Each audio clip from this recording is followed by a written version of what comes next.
තමයි. අද අපි ඊසි කෑමක් හදන්න යන්නේ.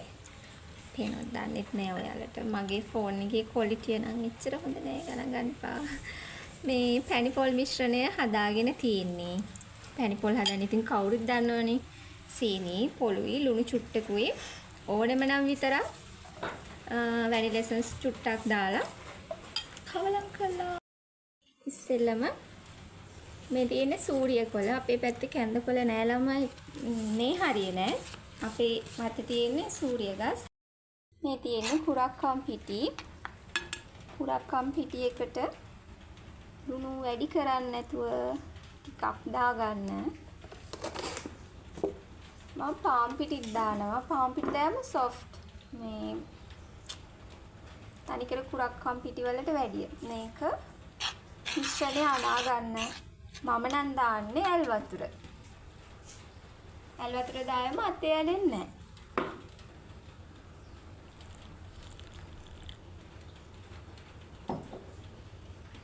ඉතින් අනා ගමුනේ. නැත්තම් බෑනේ පුරුදු විදියනේ. වතුර ටික ටික එකතු කරගන්න නැත්නම් එකපාර දෑවොත් මේක දියාරු මිශ්‍රණයක් වෙයි. හැල්ප හදන්න ඉතින් ගොඩක් අය දන්නවා. අපේ පැත්තේ මේ පැණිපොල් මේකට දාලා අනන්නේ. මම දැකලා තියෙනවා එහෙම හදන සමහර කට්ටිය. ඊට වැඩිය මේ විදිහට පැණිපොල් මැද්දට දාලා හැදුවම මාර රහයි. මට හිතෙනවා තව පාන් පිටි චුට්ටක් දාවොත් හොඳයි කියලා. ටිකක් වෙන තව දානවා.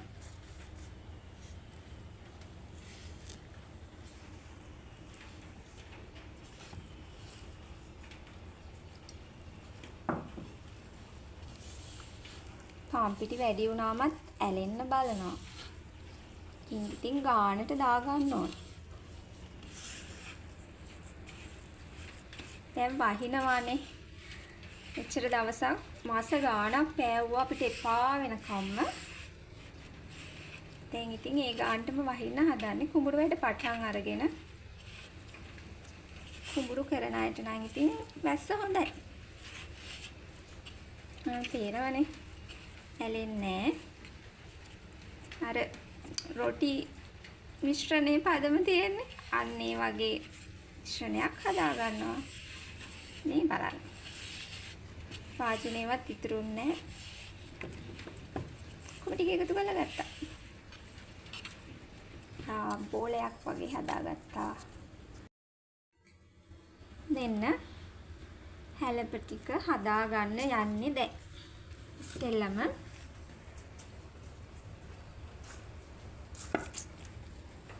මෙන්න කොලයක් අරගෙන මේ තෙල් ගාලා තියෙන්නේ සූරිය කොලේ. මේක මෙහෙම තියලා අපි අර රොටි වලට රොටි හදා ගන්නකොට පිටි වඩවන විදිහට මේ මිශ්‍රණය මේ කොලේ පුරාම මෙහෙම තුනී කරගෙන යනවා.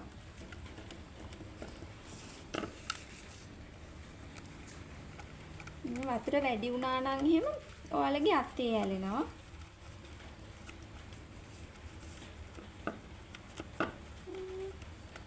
දැන් මේක මැද්දට පැණිපොල් ටික මේකේ කොලේ පුරාම විහිදුවන්න. මොකද මේක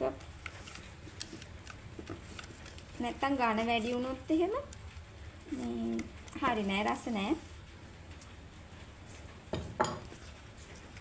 ඊට පස්සේ අර හදාගත්ත පැණිපොල් ඒ ටික අපි මෙහෙම මැදට දා ගන්නවා. මෙන්න එක පැත්තකට වෙන්න දා ගන්න. එක තීරුවකට අනිත් පැත්තට නවනවනේ.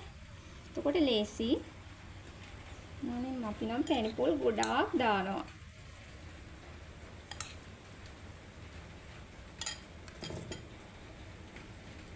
මේ පැත්තෙන් අරගෙන මෙහෙම නවා ගන්නවා.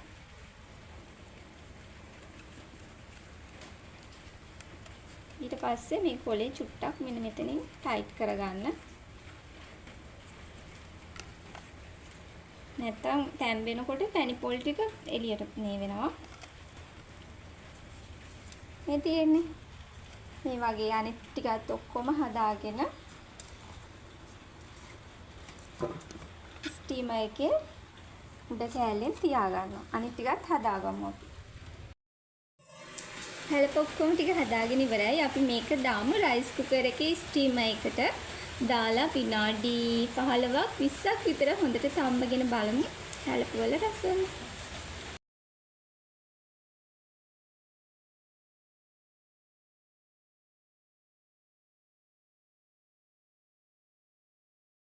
අපේ හැලප එක හැදිලා ඉවරයි. බලමු කොහොමද කියලා. මෙන්න බලන්න. මේ කොලේ ඇලිලා නෑ හැලප එකට හොඳට ගැලවෙනවා. ඒක තමයි අපි අර පොල් තෙල් ගෑවේ. උණුයි. උණුම උණුයි. හදලා බලමු.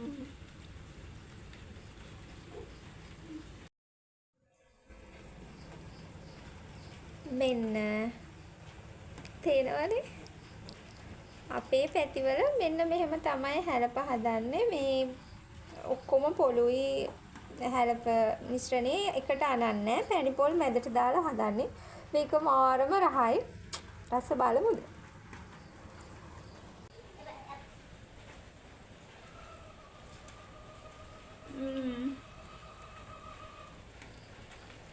මාරම රහයි. ඉතින් තේ හදාගෙන හැලප එකක් හදන්න යනවා. අපි අදට ගිහින් එන්නම්. අපිව subscribe කරලා නැති යාළුවෝ ඉන්නවා නම් අනිවාර්යෙන් අපිව subscribe කරන්න අමතක කරන්නත් එපා. ගිහින් එන්නම්. සතුටින් පරිස්සමින් ඉන්න.